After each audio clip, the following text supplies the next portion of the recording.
नीलंबर अपने परिवार के साथ गांव के बाहरी हिस्से में एक पुराने कच्चे घर में रहता था।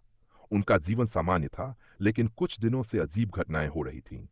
दरवाजे अपने आप खुल जाते, दीवारों से हल्की ससुसराहट की आवाजें आती और नीलंबर की तबीयत लगातार बिगड़ती जा रही। एक दिन निशा छत पर झाड़ू लगा रही थी।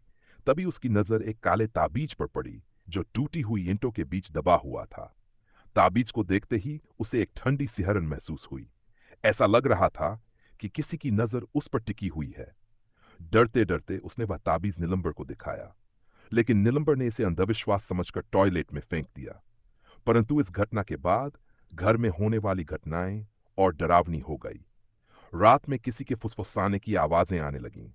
निशा ने कई बार महसूस किया कि कोई परछाई उसके पास से गुजरी, लेकिन जब उसने पलटकर देखा तो वहां कुछ भी नहीं था। अगले दिन नीलंबर की मां एक अजनबी लड़की को घर ले आई। वह लड़की दिखने में सामान्य थी, लेकिन उसकी आंखों में एक गहरी गंभीरता थी। उसने घर में कदम रखते ही कहा, यहां कोई और भी रहता है जिसे तुम देख नहीं सकते। निशा घबरा गई और उसने पूरी बात उस लड़की को बताई। लड़की ने धीरे से कहा, यह ताबीज किसी ने तुम्हारे परिवार को नष्ट करने के लिए रखा था। तुमने इसे फेंक दिया, लेकिन इसकी शक्ति अभी भी सक्रिय है।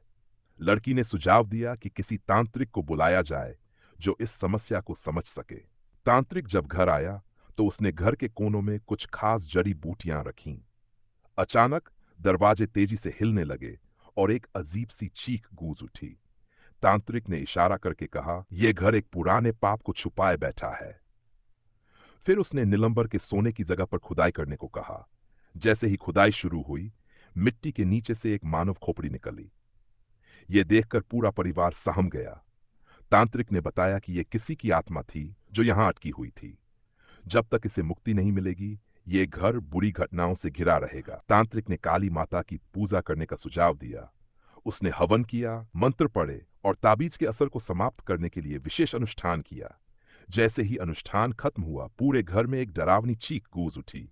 घर के दरवाजे जोर से धड़ाम से बंद हो गए और एक साया दीवार से निकल हवा में घुल गया। उस रात के बाद से सब कुछ सामान्य लगने लगा।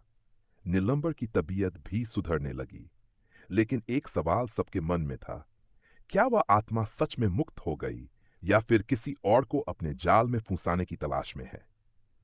अब भी जब रात को घर के कोने में परछाइयां हिलतीं, तो निशा को लगता कोई वहां खड़ा मुस्कुरा रहा है। शायद वही जो अब भी छुपकर सब कुछ देख रहा था।